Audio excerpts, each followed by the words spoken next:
এরকম একটা মাছের ঝাল চচ্চড়ি যদি আপনার পাতে গরম ভাতে পড়ে, তাহলে পুরো ভাতটাই আপনি অনায়াসে এই ঝাল চচ্চড়িটা দিয়েই খেয়ে উঠতে পারবেন। নমস্কার বন্ধুরা, কেমন আছেন? বং কিচেন বনানী নতুন একটা রেসিপিতে আপনাদের স্বাগত জানাই। আমি আজকে যে রেসিপিটি করব সেটি হলো মোরলা মাছের ঝাল চচ্চড়ি। তার জন্যে আমি প্রথমে সরাসরি একটা কড়াই বসিয়ে দিলাম, তাতে সর্ষের তেল গরম করতে আগের থেকেই বসিয়ে দিয়েছিলাম। তার মধ্যে তেলটা গরম হতে আমি দিয়ে দিলাম কালো জিরা ফোড়নে। কালো জিরাটা ভাজা ভাজা গন্ধ হয়ে গেলে আমি ওর মধ্যে অনেকটা বেশি পরিমাণেই দিয়ে দেব পেঁয়াজ কুচোনো, আগের থেকে ঝিরিঝিরি করে কেটে রেখেছিলাম।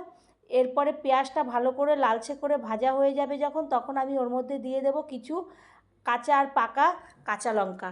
তো আমার এই রান্নাটা আপনারা পুরোটাই প্রথম থেকে শেষ পর্যন্ত না দেখলে একদমই বুঝতে পারবেন না, তো প্রথম থেকে আপনাদের দেখতে হবে।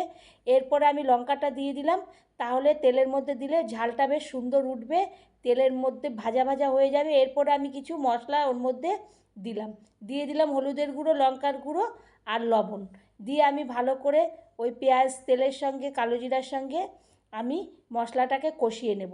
মশলার থেকে যখন কষানো হয়ে গেলে একটা কাঁচা গন্ধ দূর হয়ে আসবে, তখন তেল ছাড়বে, তখন আমি ওর মধ্যে যেমন আলু ভাজা কাটি সেরকম সরু সরু করে আমি আলু কেটে রেখেছিলাম, সেই এক বাটি আলু আমি দিয়ে দেব। এখানে আর সেরকম কোনো সবজি আমি অ্যাড করব না। এরপরে আলুটাকেও ভালো করে আমি কষিয়ে নেব। আলুটা দিয়ে যখন তেল ছাড়বে, কষানো হয়ে যাবে, তখন আমি ওর মধ্যে কিছু আগে থেকে কুচিয়ে রেখেছিলাম টমেটো, সেই টমেটোগুলোকে দিয়ে দেব। দিয়ে আমি ভালো করে এর আলু আর মশলার সঙ্গে টমেটোটাকে ভালো করে কষিয়ে নেব। এইভাবে আমি ভাজা ভাজা করে কষাতে থাকবো।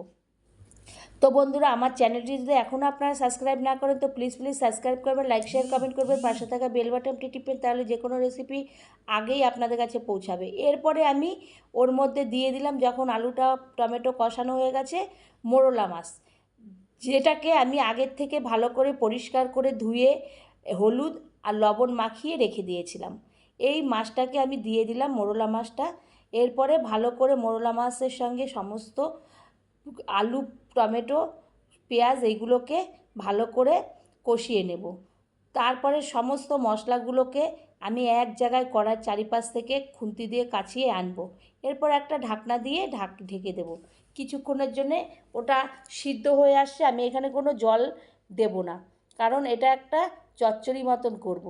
তো এরপরে আমি একটু ধনেপাতা ওর মধ্যে দিয়ে দেব, দিয়ে আমি একটা প্লেটের মধ্যে সার্ভ করব। তো বন্ধুরা, আমার এই অল্প উপকরণে অল্প সময় এই মোরলা মাছটা যদি আপনাদের ভালো লাগে, বাড়ির সকলকে একবার হলেও করে খাওয়াবেন, দেখবেন খুবই ভালো লাগবে। ভালো লাগলে আবারও কোনো নতুন একটা রেসিপিতে দেখা হবে। ততক্ষণের জন্যে ধন্যবাদ।